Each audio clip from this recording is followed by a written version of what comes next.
Welcome back to Movie Recapped. Today I will show you a drama, action, horror film from 2016, titled 10 Cloverfield Lane. Spoilers ahead. Watch out and take care. Michelle is seen quickly and angrily packing all of her things from the apartment she shares with her fiancé. Before leaving, she makes a call that doesn't end well. She grabs a bottle of scotch and leaves the keys next to her engagement ring. Michelle leaves town and stops at a gas station in the middle of nowhere. When she continues driving, her ex-fiancé calls her and she picks up, but doesn't say a word. He begs her not to run away because of one argument and she hangs up. She turns on the radio to listen to the news, which report on a blackout that happened earlier in the day. Ben calls her again, but this time she doesn't answer. Suddenly, something hits her car and she gets pushed off the road. Michelle wakes up with an IV in her arm, not remembering how she got there.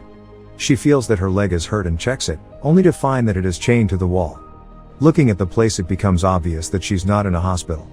She sees her things, along with her phone, on the other side of the room and yanks out her IV. Michelle panics for a moment because she can't get to them or unchain her leg, but she calms down and uses the fourth pole to get to her cell phone. Unfortunately, she doesn't have any service. Suddenly, she hears a rumbling noise outside and waits to see her captor. A large man enters, carrying a gun and some food for her. She begs him not to hurt her and let her go, but he just sets her IV back up and tells her that she needs fluids to recover. Terrified, Michelle asks what he'll do to her. The man, Howard, says he'll keep her alive and brings her a set of crutches, telling her to learn how to use them. She tells him that her boyfriend is looking for her, to which he replies that no one actually is. He drops the key to the cuffs on her bed and leaves, locking the hatch behind him. Michelle quickly unchains herself, puts her clothes on and starts looking for a way to escape. She uses the key to the cuffs to sharpen one of the clutches and waits for Howard to come back. At one point she realizes that he won't come back soon, when she hears the air circulating in a vent. She finds her matches and starts a fire inside the vent, then waits. The smoke activates the alarm and Howard rushes to the room, or rather cell. She attacks him, but he quickly incapacitates her and sedates her. Michelle wakes up to a new dinner plate and Howard sitting opposite her, telling her that she's tough. He admires her for that, but isn't willing to put up with it anymore, since he's already been too generous. Howard hands her some painkillers for her leg. She begs him to let her go, but he says that there is no place to go. Furthermore, he saved her life by bringing her there. Howard sits down to explain the situation to her. He says that there was an attack, but that he's not sure what kind it was. He tells her that he found her car flipped over and couldn't leave her there, so he took her to his bunker under his farmhouse. Michelle thanks him, but asks to go to a hospital. Howard says that she can't leave, because if the attack was nuclear or something even worse, there would be fallout and it might be years before they could go outside at all. Luckily, he says that he prepared for something similar. Michelle wants to call her family, but Howard tells her that they're probably dead. Suddenly, there's a racket outside of her room. He excuses himself out and starts yelling at someone. When he comes back, he tells her the same thing he's told the other one, that she needs to eat, sleep and show him some appreciation. Michelle hears a noise on the level above her room and then some music. The door is open, so she walks outside and meets the other person that's in the bunker, Emmett. They talk about what Howard has told them about the fallout, but she just wants to know if there's a way to escape. Emmett believes what Howard has told him. Then, Howard shows up and leads the two of them through the bunker toward the bathroom, telling her what the things there are. There's a common area with various forms of entertainment and a fully equipped kitchen. Michelle almost falls over, and when Emmett tries to help, Howard tells him that he mustn't touch her. He takes her to the bathroom in his private area and tells her that she can only go in there with express permission. She asks for some privacy, but he says that he doesn't trust her enough to leave her there alone and that she can close the curtain. Later, Howard is preparing dinner and telling Michelle about his daughter, when the lights phase out for a moment and the same racket as before can be heard above them. He says that it's the generators, but she wonders if it might be a car. Michelle thinks they should call the police to get information on what is happening, but he tells her that if anyone was alive he would have heard it on his scanner. Howard can tell she doesn't believe him, so he takes her to see some proof. They go to the hatch of the bunker. Howard opens the first part that will get them to an airlock, and, once inside, Michelle takes a look through the window. She sees two dead pigs and he tells her that it's from being exposed to the air. Michelle sees a truck outside too and remembers it from her car crash. Howard tells her that he keeps the outer door sealed at all times, with no one coming in or out. Later, Emmett comes into her room and invites himself to sit down. She asks him what he knows about Howard and he tells her that he was in the Navy, working with satellites. Emmett was the one to help him get the Doomsday Bunker set up. He comments that Howard is the conspiracy theory type. Michelle asks him if Howard kidnapped him too, but he tells her that he actually hurt his arm trying to get inside the bunker, not out. She doesn't believe the whole doomsday scenario, but Emmett tells her that he actually saw it happen. Michelle doesn't believe him either, and he tries to convince her by telling her that he fought his way in. She tells him that she heard a car above them, but he doesn't think it's possible. Howard interrupts them for dinner. There's an awkward silence at the table, but Howard pours them a drink and starts talking about the food, telling Michelle that she'll learn how to cook. Emmett tries to get on his good side and cheers in his name. He continues to talk, trying to ease the mood, by telling them what he wishes he would have done before. Emmett asks Howard what he wished, but he says that he already did what he needed to do, get prepared. Emmett continues blabbing to Howard's displeasure, so he tells him to be quiet and let them eat in peace. Michelle sees the keys on his belt, then continues the conversation that Emmett had started before. She flirts with him to make Howard angry and succeeds. The man confronts her and calls her ungrateful, asking her to apologize. She tries to get the keys, but fails, then he insists she promises to behave, pinning her to the wall more closely. Michelle makes the promise and sits down, successfully stealing his keys. They continue to eat, when he notices them gone. There's another sound from above and suddenly Michelle hits him and tries to run to the hatch, leaving them behind. She opens the first door before Howard can get to her and locks it behind her. He yells for her not to open the second door, but she sees a car in front and scrambles to open it.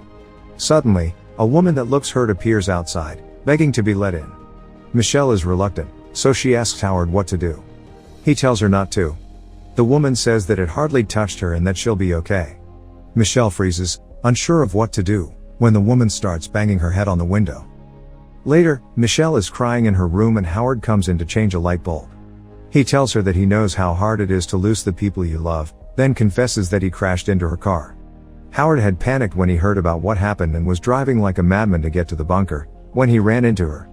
He tells her that it was an accident, but that it was his fault and he was too afraid to tell her. He apologizes and gives her his daughter's clothes. After Michelle showers and changes, Howard tells her that the woman was his neighbor and, like Emmett, she also knew about the bunker. He thinks that others might come there as well. Then, he tells her that she'll need to stitch up his forehead. She's scared to do it, so he pours her a drink that he distilled himself. They chat and Michelle seems like she's warming up to him. He disinfects the needle and she starts stitching him up, with him saying that she's doing great. After they're done, he gives her a box with her belongings that he managed to save from her car. She opens a sketchbook with her drawings, telling him that she wanted to design clothes. His daughter wanted to be an artist too. Howard shows Michelle a photo of his daughter and talks about her some more. He tells her that her mother took her to Chicago. Sometime later, Emmett and Michelle talk through the wall. He tries to comfort her by saying that she couldn't have helped the woman. They speak about regrets in their lives. He was an athlete in high school and even got a scholarship to a good college, but he got cold feet and never left his hometown. She tells him that she had an abusive father and because of that she always runs away instead of doing something about the situation. Emmett thinks that there must be a reason behind their survival. In the following days, Michelle starts to cozy up a little. Their dinners aren't as awkward anymore. She becomes more relaxed and friendly with Emmett.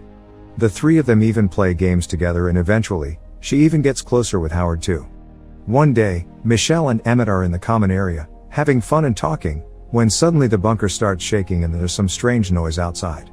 She calls for Howard asking for reassurance, when they realize they can hear helicopters.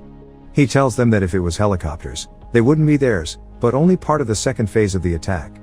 Howard thinks that it might even be extraterrestrials, patrolling for the last remaining signs of life. All of a sudden, an alarm activates.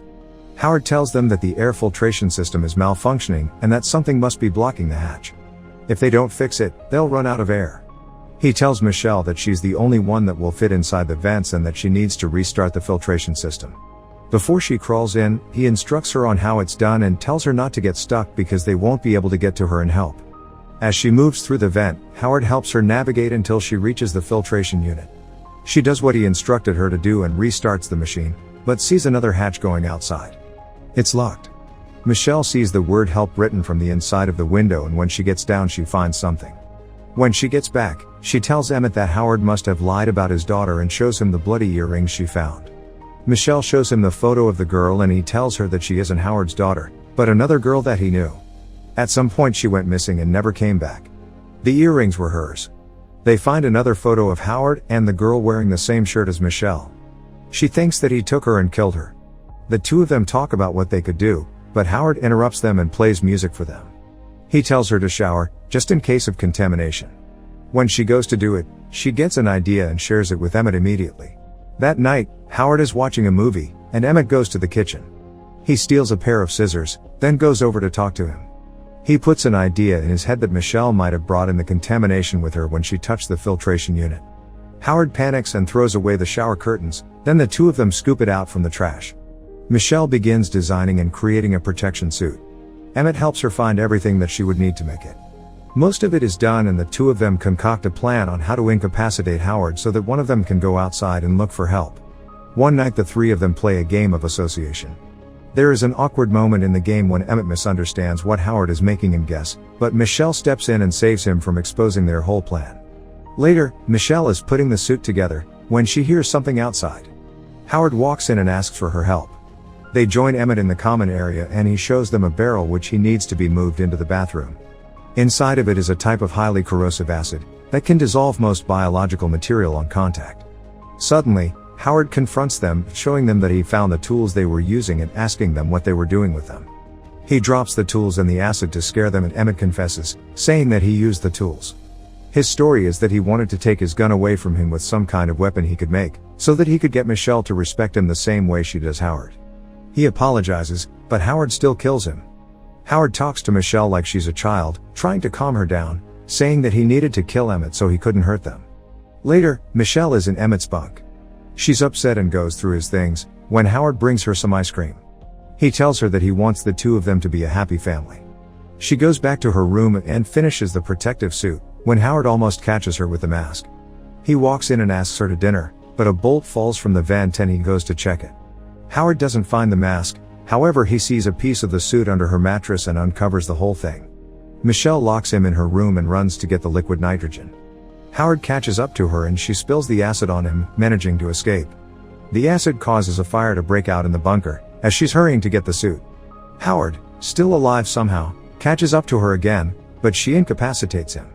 Michelle straps the suit to her leg and goes inside the vent. As she's crawling through, she sees that Howard isn't where she left him and suddenly he stabs through the vent. He opens one of the hatches and grabs her, telling her that she doesn't know what's outside and that she can't run from them. Howard begs her to stay, but she breaks out of his grip and gets to the filtration system room. Michelle puts the suit on and goes up the stairs. She sprays the lock with the nitrogen, but it doesn't break immediately. In a panic she sprays it again and hits it harder, eventually breaking it off. Michelle makes it outside of the bunker and instantly heads for the truck. She rips her suit getting in, but manages to close the hole. Suddenly, she hears birds chirping and sees them flying in the sky, so she takes her mask off.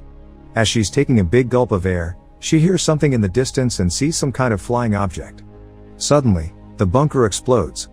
The object heads straight toward her and drops something in the crop. Michelle can't find the keys to the truck, so she goes to the woman's car, accidentally activating the alarm. She hears something behind her and hides in a nearby shed.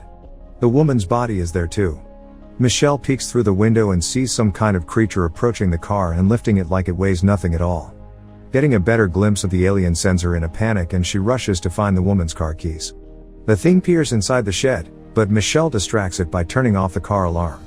She walks outside and starts running to a nearby house, screaming for help while the little creature is after her, when she suddenly hears an ominous sound. The little one is gone and a giant one appears behind the house, spraying it with something. Michelle puts her mask back on, but the little creature sees her and goes after her again. She barely escapes it. Suddenly, tentacles appear all around the truck and a giant creature picks her up. As she's being pulled into its mouth, Michelle finds a lighter and the bottle of scotch. She makes an explosive out of it fast and throws it into the mouth of the giant, blowing it up. Michelle survives. The creature doesn't. She takes the woman's car and drives away from the farm.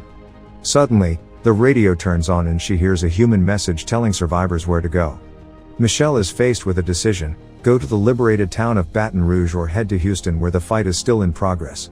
She turns for Houston. Make sure to subscribe and turn on notifications so you can watch more videos like this. Thanks for watching.